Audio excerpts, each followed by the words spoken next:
नमस्कार खबरां दे इस बुलेटिन च तुहाडा स्वागत। मैं रजनी। पहला पेश ने चोणवीआं खबरां।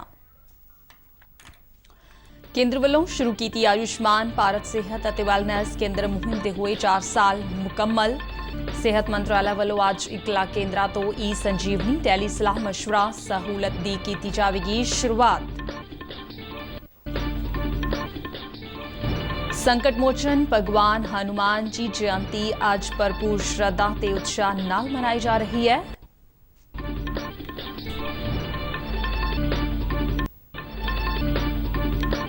प्रधानमंत्री नरेंद्र मोदी गुजरात दे मोरबी विच भगवान हनुमान दी प्रतिमा तो पर्दा हटाउण दी रस्म अदा करनगे।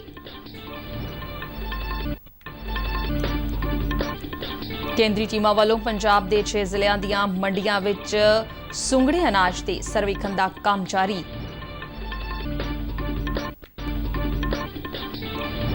अर्जन सिंह मैमोरियल हॉकी टूर्नामेंट 18 ਤੋਂ 23 ਅਪ੍ਰੈਲ ਤੱਕ ਚੰਡੀਗੜ੍ਹ ਵਿੱਚ ਹੋਵੇਗਾ।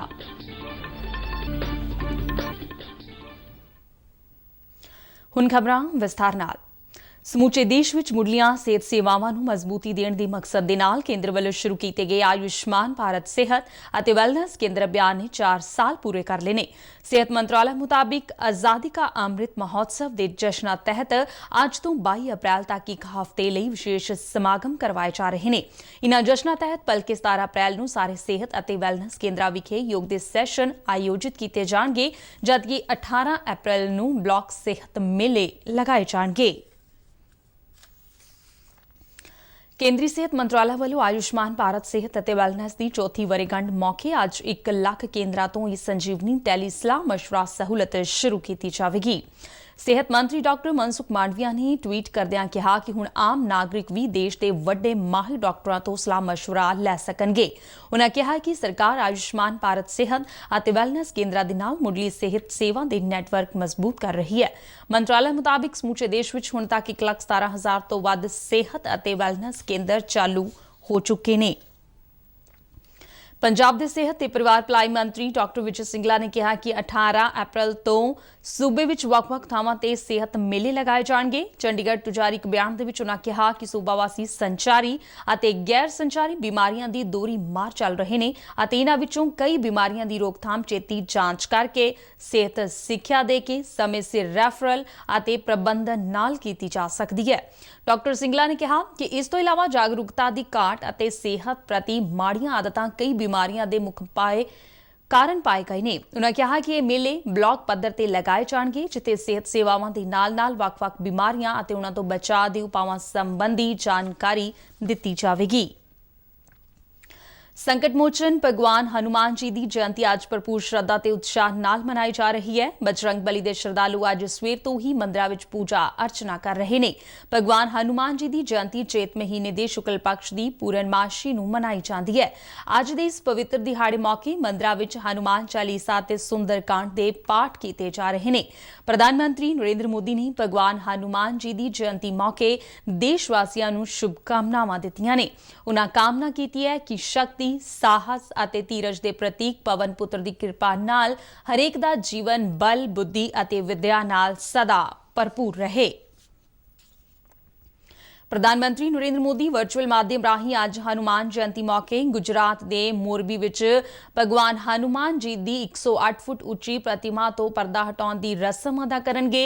प्रधानमंत्री दफ्तर वालों दी गई जानकारी मुताबिक 4 धाम प्रोजेक्ट तहत देश के चारे कोनियां विच भगवान हनुमान जी दीआं 4 मूर्तियां स्थापित कीतियां जा रही ने। इस लड़ी तहत अज दूजी प्रतिमा तो पर्दा हटाया जाएगा। मोरमी के बापू केशवानंद जी आश्रम विच इस प्रतिमा की स्थापना की गई है। हनुमान जी 4 धाम प्रोजेक्ट तहत साल 2010 विच पहली प्रतिमा शिमला विच स्थापित की गई सी, जबकि दक्षिण दे रामेश्वरम विच तीजी प्रतिमा की स्थापति का काम निर्माण अधीन है। रक्षा मंत्री राजनाथ सिंह ने कहा कि ਭਾਰਤੀ ਲੋਕ ਦੁਨੀਆ ਭਰ ਵਿੱਚ ਦੇਸ਼ ਦਾ ਨਾਂ ਰੋਸ਼ਨ ਕਰ ਰਹੇ ਨੇ। ਅਮਰੀਕਾ ਦੇ ਸਾਨ ਫਰਾਂਸਿਸਕੋ ਵਿੱਚ ਭਾਰਤੀ ਅਮਰੀਕੀ ਭਾਈਚਾਰੇ ਨੂੰ ਸੰਬੋਧਨ ਕਰਦਿਆਂ ਉਨ੍ਹਾਂ ਕਿਹਾ ਕਿ ਭਾਰਤੀ ਮੂਲ ਦੇ ਇਨ੍ਹਾਂ ਲੋਕਾਂ ਨੇ ਦੇਸ਼ ਤੋਂ ਹਜ਼ਾਰਾਂ ਮੀਲ ਦੂਰ ਰਹਿੰਦਿਆਂ ਆਪਣੀ ਸੰਸਕ੍ਰਿਤੀ ਦੀ ਸੰਪੂਰਨ ਪਛਾਣ ਨੂੰ ਬਰਕਰਾਰ ਰੱਖਿਆ ਹੈ। ਉਨ੍ਹਾਂ ਕਿਹਾ ਕਿ ਪ੍ਰਧਾਨ ਮੰਤਰੀ ਨਰਿੰਦਰ ਮੋਦੀ ਦੀ ਅਗਵਾਈ ਹੇਠ ਭਾਰਤ ਇੱਕ ਤਾਕਤਵਰ ਦੇਸ਼ ਬਣ ਕੇ ਉਭਰਿਆ ਹੈ ਅਤੇ ਦੁਨੀਆ ਦੀਆਂ ਚੋਟੀ ਦੀਆਂ 3 ਅਰਥ ਵਿਵਸਥਾਵਾਂ ਵਿੱਚੋਂ ਇੱਕ ਬਣਨ ਜਾ ਰਿਹਾ ਹੈ। विदेश मंत्री डॉक्टर एस जयशंकर ने कल संयुक्त राष्ट्र के सकत्तर जनरल एंटोनियो गुतरस नाल यूक्रेन ते रूस दरमियान जंग के आलमी प्रभावों बारे चर्चा की। एंटोनियो गुतरस नाल मीटिंग तो बाद विदेश मंत्री ने ट्वीट राही जानकारी देंदे दस्सिया कि खुराक और ऊर्जा सुरक्षा संबंधी मुद्दों ते गलबात नूं केंद्रित किया गया। उन्होंने कहा है कि विकासशील देशों ते इस जंग के खतरनाक प्रभावों तो भी UN सकत्तर जनरल नूं जाणू करवाया गया। इस तो इलावा विदेश मंत्री ने अफगानिस्तान और म्यांमार विच होईयां हाल ही दीयां गतिविधियां बारे भी गलबात की थी। उन्होंने सकत्तर जनरल वालों भारत के हितां संबंधी प्रगटाई चिंता ते उन्हां दा धन्नवाद किया। अमरीका के 10 दिनां दौरे ते गए विदेश मंत्री अज वतन परत रहे ने। पंजाब विच सुंगड़े हुए अनाज की आमद का जायजा लैन आई केंद्रीय टीम ने 17 जिलों का सर्वेखण पूरा कर लिया है, जबकि अज बाकी के 6 जिलों विच भी सर्वेखण पूरा कर लिया जाएगा। सूबा सरकार के एक बुलारे ने चंडीगढ़ में जानकारी दी और दस्सिया कि मंडियां विच हुण तक 36 लाख टन कणक की आमद हो चुकी है। इन्हां विचों सरकारी खरीद एजेंसियां ने 33 लाख टन कणक की खरीद की है। मंडियां विच एक दिन विच ही 8 लाख टन तो वध कणक की आमद दर्ज की गई है। बुलारे ने दस्सिया कि छुट्टियां मगरों अज बैंक खुलण दी पंजाब सरकार 2000 करोड़ रुपए तो वध दे MSP का भुगतान किसानां दे बैंक खात्यां विच ट्रांसफर करेगी। विरासती शहर पटियाला में 19 अप्रैल को इतिहासिक किला मुबारक विखे हैरीटेज उत्सव करवाया जाएगा। पटियाला जिले के डिप्टी कमिश्नर साक्षी सानी ने दस्सिया कि पंजाब सरकार वालों नौजवान पीढ़ी को वडमुली विरासत सभ्याचार और विरसे बारे जानकारी देने के उपराले वजों पटियाला शहर इस उत्सव की मेजबानी करेगा। इस दौरान पटियाला फाउंडेशन वालों शाही समाधां तो किला मुबारक तक एक हैरीटेज वॉक भी करवाई जाएगी, जिस विच स्कूली विद्यार्थियों वालों भाग लिया जाएगा। इस उत्सव विच बच्चों वालों गिद्धे ते भंगड़े की पेशकारी की जाएगी। उत्सव विच दस्तकारी वस्तां की प्रदर्शनी भी होगी। पिछले दिनी पटियाला विच एक नौजवान के कतल के मामले विच गैंगस्टर विरोधी टास्क फोर्स ने मुख दोषियों को गिरफ्तार कर लिया है। टास्क फोर्स के मुखी ADGP प्रमोद बान ने जानकारी दी कि धर्मिंदर सिंह पिंदा के कतल केस विच लोड़ींदे मुख दोषियां हरबीर सिंह नूं उत्तराखंड के देहरादून और तलजिंदर सिंह नूं पटियाला तो काबू किया गया है। ADGP ने गैंगस्टरां नूं सख्त सुनेहा दिंदिआं कहा कि वह माड़े काम छड्ड के मुख धारा विच वापस आउण, नहीं तां कानून मुताबिक कार्रवाई नूं यकीनी बनाया जाएगा। उन्होंने नौजवानों नूं समाज विरोधी अंसरां दे झांसे विच ना आउण दी अपील करदिआं पढ़ाई ते करियर ते ध्यान देने दे लई कहा। जम्मू कश्मीर के बारामूला जिले में अतवादियों ने कल एक सरपंच की गोली मार के हत्या कर दी। पुलिस वालों दी गई जानकारी मुताबिक बारामूला के गोशवुंग पिंड विच अतवादियों ने सरपंच मंजूर अहमद बांगुरू नूं गोलियां मार के गंभीर जख्मी कर दिता, जिस तो बाद उसनूं जिला हस्पताल लिजाया गया और डॉक्टरों ने उसनूं मृतक ऐलान दिता।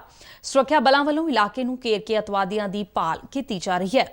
उपराज्यपाल मनोज सिन्हा ने अतवादियों के इस कार्य की करड़ी निंदा की है। पीड़ित परिवार नाल हमदर्दी जाहिर करदिआं उपराज्यपाल ने कहा कि दोषियों खिलाफ जल्द ही सख्त कार्रवाई की जाएगी। तीजा marshal of air force Arjan Singh memorial hockey tournament 18 तो 23 अप्रैल तक चंडीगढ़ विखे करवाया जाएगा। रक्षा मंत्रालय वालों जारी बयान मुताबिक इस टूर्नामेंट में हिस्सा लैण लई भारत और 12 देशों दी टीमां नूं सद्दा दिता गया है। इस टूर्नामेंट में royal Canadian, Malaysia, Bangladesh, Sri Lanka दी एयरफोर्स हॉकी टीमां वालों भाग लिया जाएगा। मंत्रालय ने कहा कि एयरफोर्स के मार्शल अर्जन सिंह दा हॉकी की खेड प्रति जनून बेमिसाल सी। हवाई फौज विच उन्हां दीआं सेवावां बारे मंत्रालय ने कहा कि जंगां विच ही नहीं बल्कि खेडां दे खेतर विच भी अर्जन सिंह हवाई योद्धियां लई प्रेरणा दे स्रोत ने। खबरां दे बुलेटिन साडे दर्शक RNU DDK जलंधर दे YouTube चैनल, फेसबुक पेज ते ट्विटर हैंडल ते भी देख सकते ने। बुलेटिन दे अखीर विच होणगीआं खबरां एक बार फिर तो। केंद्र वालों शुरू की आयुष्मान भारत सेहत और वैलनेस केंद्र मुहिम दे हुए 4 साल मुकम्मल।